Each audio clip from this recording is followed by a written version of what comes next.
The morning of June 12, 1962, at the federal maximum security prison on Alcatraz was supposed to begin like any other. At exactly 7, guards started moving along the cell block, and every inmate was expected to be standing at the bars, silently waiting to be counted. But in one cell, a man was still lying under his blanket, turned toward the wall and showing no signs of life. Through the bars, an officer prodded his head with a baton. He did not move. "Looks like he's dead," the guard said, and pushed harder. At that moment, the head slipped off the pillow and hit the concrete floor of the cell with a dull thud. A second later, it became clear that it was not a head at all. It was a dummy, a crude imitation of a human face placed on top of rolled-up sheets and folded clothing. Guards found exactly the same thing in 2 other cells. What followed was predictable: the alarm, the howl of sirens, and the start of a manhunt unlike anything the country had seen before. There was one reason for it. 3 prisoners had escaped from a prison that was supposed to be impossible to escape from.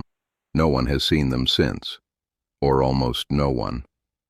For more than 6 decades, clues and claims have surfaced, suggesting that someone may have spotted the fugitives somewhere in the United States or far to the south in Latin America. Authorities searched for them for decades, yet they were never found, dead or alive. The case remains unresolved. And it is one of the most gripping mysteries of the 20th century. How did 3 prisoners break out of one of the most heavily guarded prisons in the world using spoons, raincoats, and a concertina? And more importantly, where did they disappear afterward? To understand just how audacious the plan was, you first have to picture the place where it happened. Alcatraz is a small rocky island in the middle of San Francisco Bay. The nearest shore is about a mile away across cold water. In theory, the distance can be swum, but the water in the bay is cold enough that an unprepared person can quickly become hypothermic and drown. There were also stories about sharks around the island. All vessels except official ones were forbidden from coming within roughly 200 yards of Alcatraz. Barbed wire barriers surrounded the perimeter, and guard towers were staffed by armed marksmen. Even so, all of that was considered almost secondary, because the real obstacle came first. Getting out of the prison building itself was believed to be practically impossible. The island held relatively few prisoners, usually around 200, and there was roughly 1 guard for every 3 inmates, the best ratio among American prisons at the time. Staff made repeated rounds throughout the day and counted the prisoners again and again. The cells were arranged in 3 tiers facing one another, allowing guards to watch what was happening behind the bars from both sides. Armed posts stood in the center, with clear lines of fire across the entire interior of the cell block. The building had metal detectors, and tear gas was kept ready in case of a riot. But the strongest proof that Alcatraz was escape-proof was its record. Throughout the prison's history, there had been 14 escape attempts, and everyone had failed, all but one.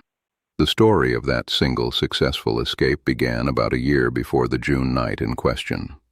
An inmate named Alan West was an experienced thief who also stole cars, but that was not why he had been sent to Alcatraz. He was transferred there because he had escaped from other prisons several times. That reputation earned him a place on the island that people simply called the Rock. For several years, West behaved well and eventually earned permission to paint the ceiling in the same building where his cell was located. One day, while working, he noticed a ventilation opening in the ceiling covered by a grill. It led directly to the roof. That was when the idea took shape. A plan like that required a team. The best candidate was Frank Morris. By then, Morris had not just 1 or 2 successful prison breaks behind him, but 11, all by the time he was about 30. He had first been arrested as a teenager. After that came armed robberies, car thefts, burglaries, new prison terms, and repeated escapes. A sharp mind helped him more than once. His file reportedly described an intelligence level found in only a few % of the population. Alcatraz seemed like the logical end point of that kind of life. From here, prison officials believed, he would finally have nowhere to go. The other 2 members were brothers John and Clarence Anglin. They were not known for extraordinary intelligence, but they too had ended up on the island after escaping from other institutions. The team was complete. There was only one problem. Their cells were in different parts of the block, and if they were going to prepare the escape together, they needed to be near one another. Several months of good behavior and reliable work solved that problem. All 4 men were moved into neighboring cells. One detail matters here. The cells at Alcatraz were small and cramped, but they were single-occupancy cells, a real advantage over many other prisons. An inmate could sleep without fearing for his life. And so, in September of 1961, once they were placed side by side, the 4 men began preparing their escape. They had 4 problems to solve: how to get out of their cells, how to get out of the building, how to reach the water without being seen, and how to make it to the mainland. The first problem was the cell. Sawing through the bars made no sense. Armed guards would still be waiting on the other side, so they looked for another route. Beneath the sinks in the cells were ventilation openings, and behind them ran a narrow utility corridor filled with pipes and service lines. The opening was too small for a man to squeeze through, but the cement around its edges was not especially strong. The prisoners decided they could break it away. They stole spoons from the dining hall, sharpened the edges, and began patiently scraping mortar from around the vents. They worked in shifts. 2 watched for guards in the corridor while the other 2 scraped away at the cement in their cells. The hero of one famous prison movie needed decades to carve out an escape tunnel. Here it took about half a year. Eventually the prisoners broke through into the service corridor behind the cells. Clarence Anglin was the first to climb all the way up toward the ceiling of the building, where the crucial ventilation opening waited. Freedom suddenly seemed close. Then he discovered that the grill was not merely covering the exit. It had been secured in place with massive bolts. The bolts would have to be cut. Saying that was much easier than doing it. First, guards making rounds would quickly notice if men were missing from their cells. Second, anyone working on the bolts near the ceiling could easily be seen or heard. Morris's file reportedly described him with a phrase that needs no translation in English: escape artist. The second word normally means a painter, performer, or creative professional. In the case of Alcatraz, the phrase was almost literal. The men behind the escape really did work like craftsmen, and what they did next was a remarkable piece of handiwork. They began with the problem of the empty cells. Using whatever they could obtain, scraps of cloth, paper, soap, wire, cement, and glue, the prisoners sculpted fake heads. To make them convincing, they still needed 2 things: paint and hair. Prisoners were allowed hobbies, so the men asked the authorities for paint, supposedly so they could make portraits of their loved ones. Naturally, the paint went on to the dummy heads. Clarence Anglin, who worked in the prison barbershop, supplied the hair. They glued it to the heads, stuffed rolled clothing and sheets under the blankets, and placed the dummies on top. From a distance, the result looked remarkably like a sleeping man. Unless a guard came close and touched it, the deception was extremely difficult to spot. The wall was the next problem. To prevent guards from noticing the section removed beneath each sink, the men made false covers out of cardboard and painted them to match the wall. The empty cell problem was solved. Then came the longest stage, cutting through the bolts. Once again, prison work assignments, one of the biggest reasons the plan succeeded, worked in their favor. Alan West, as noted earlier, was painting the ceiling above the top tier of cells. The job created debris overhead, and one day West brushed some of it away. Because of the way the building was designed, the dirt fell directly into the central corridor, an area the prison staff took particular pride in keeping spotless. When guards complained, West simply pointed out that painting was messy work. Then he immediately offered a solution: hang sheets of fabric below the ceiling so debris would not fall onto the polished floor. The guards agreed. The escape team had achieved something crucial. From then on, no one could see what they were doing above the cells. They could still be heard, however. And this is another reminder that Alcatraz's reputation was often more terrifying than daily life inside actually was. The prisoners, for example, were fed reasonably well to reduce the risk of unrest over food, but a more useful detail was the prison's music hour. On many evenings, inmates were allowed to sit in their cells and play instruments or listen to the radio. The noise provided perfect cover. While music filled the block, the men took turns climbing overhead and slowly sawing through the bolts. It took about 3 months. As an extra precaution, they even shaped fake bolt heads out of soap so the guards would not notice anything. By then, the cramped space above the ceiling, hidden behind layers of hanging cloth, had become a genuine workshop. The last major task was a boat. The men intended to use it to cross the bay and reach the mainland. According to one version of events, Frank Morris liked reading technical magazines in his cell and came across an article explaining how to make a life preserver out of a raincoat. Heavy rain is common around the bay, so raincoats were a standard part of prison clothing. They were not made from thin plastic, but from thick, durable material. No one kept a strict inventory of them, which meant the prisoners could quietly use not only their own raincoats, but others borrowed from fellow inmates as well. In total, they collected several dozen. Another detail is important here. Many prisoners knew that an escape was being prepared. The cells at Alcatraz faced one another, and it was impossible to scrape away at a wall for half a year without anyone noticing. Yet not a single inmate informed the guards. In the hidden workshop above the cells, the men stitched together life vests and an inflatable raft from the raincoats. Their experience working in sewing shops at other prisons proved invaluable. The conditions were far from ideal, but with thread, glue, and heat, they managed to build both the vests and the raft. They fashioned paddles from pieces of wood they had found. 9 months after the preparations began, everything was ready. It all began on the evening of June 11, 1962. Lights out at Alcatraz came at 10 o'clock. The next formal count was scheduled for 7 in the morning, which meant the men had fewer than 10 hours. But at the very first step, the team lost one member. Alan West, the man who had first come up with the idea after noticing the ventilation route, remained in his cell. Exactly what stopped him has never been established.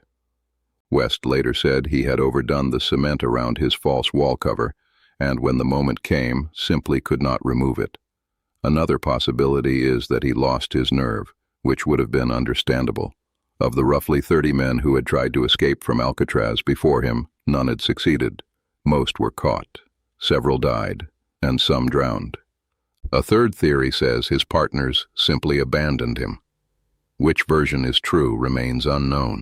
That left 3 fugitives, Frank Morris and the Anglin brothers. They climbed out of their cells, made their way up to the ventilation opening, and pushed the heavy grill, whose bolts had already been cut, onto the roof. Several inmates who were serving time there that night later said they heard something heavy fall onto the roof and deliberately started making noise to distract the guards. Whether that act of solidarity really happened or became part of the legend is impossible to say. One thing is certain, the fugitives reached the roof without being detected. They carried their folded life vests, the raft, paddles, and a concertina. A pipe ran from the bakery area on the ground floor all the way toward the top of the building, and the 3 men used it to climb down. Despite the guard towers, they managed to reach the barbed wire fence, throw clothing over it, and climb across safely. After descending to the northwestern edge of the island, they put the concertina to use, pumping air into the raft and the life vests. Then Morris and the Anglin brothers took the paddles and began rowing. Behind them stood the most escape-proof prison in America.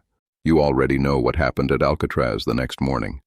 Confused guards, the alarm, and a dummy head lying on the floor. The search began, and it soon became clear that the fugitives were no longer on the island. The Federal Bureau of Investigation took charge, with the Coast Guard and every nearby police department on the mainland joining the operation. That alone showed that the authorities were seriously considering the possibility that the three men had crossed the bay. The main evidence consisted of the cells, the hidden workshop above the ceiling, and Alan West, who had been left behind. During questioning, he revealed the details of the plan, and investigators gradually reconstructed what had happened. But none of that answered the central question: where had the fugitives gone? Within the first few days, a bundle containing photographs and personal notes belonging to the Anglin brothers was found in the water a little over half a mile from Alcatraz. Nearby, close to Angel Island, searchers recovered a paddle matching the ones the escapees had made in their workshop. 3 days later, a life vest resembling the one left behind by Alan West was found on a beach some distance from Alcatraz. Police questioned relatives and close acquaintances of all three fugitives, and everyone gave the same answer. They had not seen the men and had received no word from them. The Anglin brothers' mother said she had not seen her sons, and added that even if she had, she would not have told the police. The relatives were placed under surveillance, and that surveillance continued for almost 2 decades. During all those years, investigators never managed to pick up a reliable trail.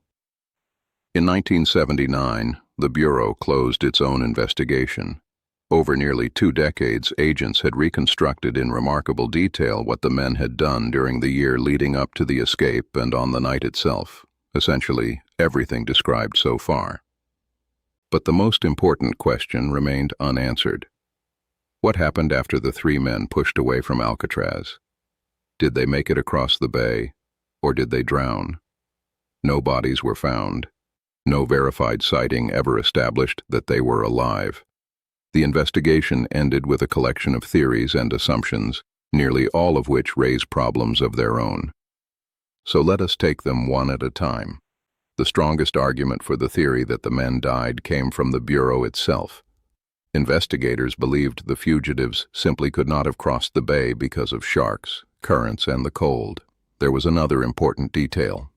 Alan West said the men's intended destination was Angel Island, where a partly abandoned military installation still stood. Only a small number of military personnel remained there, which meant a lower chance of being spotted. From Angel Island, the fugitives planned to continue on to the mainland. According to investigators' reconstruction, the night unfolded differently. Strong wind began pushing the raft toward the ocean.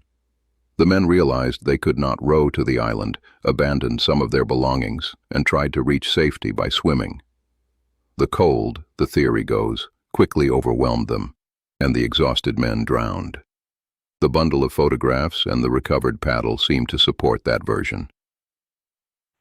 But several details undermine that picture. The first is the shark myth. One of the classic Alcatraz horror stories claimed that the bay was full of great white sharks, the kind people imagine as man-eaters. In reality, sharks do live in the bay, but they are far fewer in number, and most species there have little interest in humans. To be fair, great whites have occasionally been recorded inside the bay, but such appearances have been rare enough over the past half-century to count on one hand. The next myth concerns supposedly icy water and unbeatable currents. Triathlon events have been held in these waters for decades, and one of the stages is a swim from Alcatraz to shore. Every year, dozens, if not hundreds, of competitors complete the distance. The average water temperature in the bay is roughly in the mid to upper 50s Fahrenheit.